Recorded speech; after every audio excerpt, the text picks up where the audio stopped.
në Bashkinë Maliq, ku gjatë një operacioni policor humbi jetën në krye të detyrës një punonjës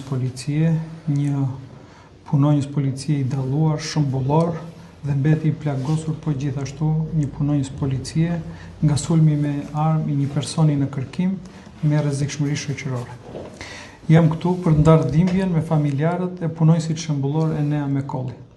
i cili heroikisht humbi jetën dhe për t'i shprehur familjes së inspektor Edison Artit, që mbeti i plagosur gjatë operacionit, mbështetjen time dhe të policisë së shtetit për shërimin e tij më të shpejtë. Mëngjesin e sotëm, Drejtoria Vendore e Policisë Korç, bazuar në informacionet e siguruara për vendodhjen e një shtetasi të kërkuar me rrezikshmëri të lartë, kanë shkuar në zonën e Lozhanit për kapjen e këtij personi. Rreth orës 7:30 të mëngjesit, shërbimet e policisë kanë bërritur në vendin ku qëndronte dhe strehoi ky person, në stanin e tij, ku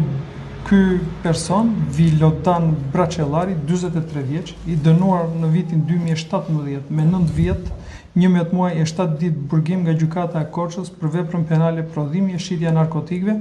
ndërsa në vitin 2011 i ishte caktuar masa e sigurisë arrest në burg për veprën penale kultivimi bimëve narkotike. Shërbimet e policisë i kanë bërë thirrje të kërkuarit të dilte dhe të dorëzojë, por ai nuk i është bindur thirrjes së policisë dhe ka hapur zjarr në mënyrë të menjëhershme në drejtim të punonjësve të policisë. Si pasojë e këtij zjarri ka humbur jetën punonjësi i policisë Enea Mekolli, 34 vjeç, dhe ka mbetur i plagosur punonjësi tjetër, inspektor Edison Adri, 36 vjeç, të dy punonjës të forcës speciale Shqiponja në drejtorinë Korç. Për të neutralizuar sulmin e të kërkuarit, shërbimet e policisë janë kundërpërgjigjur me armë zjarri sulmit dhe si pasojë e shkëmbimit të zjarrit, ka mbetur i plagosur dhe i kërkuari Vilodan Braçellari, i cili më pas është arrestuar.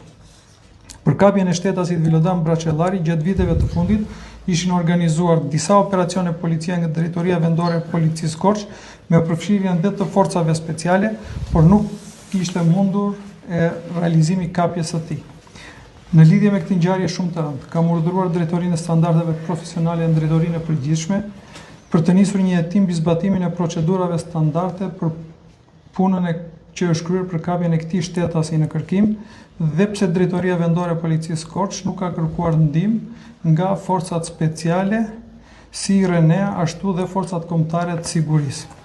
Ndërkohë, grupi hetimor në drejtimin e prokurorisë dhe në bashkëpunim me Agjencinë e Mikëqyrjes Policore po vjon punën për dokumentimin e plot ligjor të kësaj ngjarje shumë të rëndë, ku humbi jetën punonjësi i policisë dhe një tjetër u plagos. I shpreh ngushëllimet më të sinqerta familjes kolegut ton Enea Mekolli dhe i uroj shërim sa më të shpejt kolegut tjetër Edison Adri. Akti heroik i sotëm përbën motivin më të lartë për punonjësin e policisë, për të vijuar të palëkundur misionin ton, si dhe përbën apelin më të fortë për qytetarët për t'i mbështetur dhe vlerësuar më shumë punonjësit e policisë, sepse janë ata që për sigurinë e qytetarëve janë të gatshëm të sakrifikojnë gjithçka, edhe më të shtrenjtën dhe më sublimen, jetën e tyre.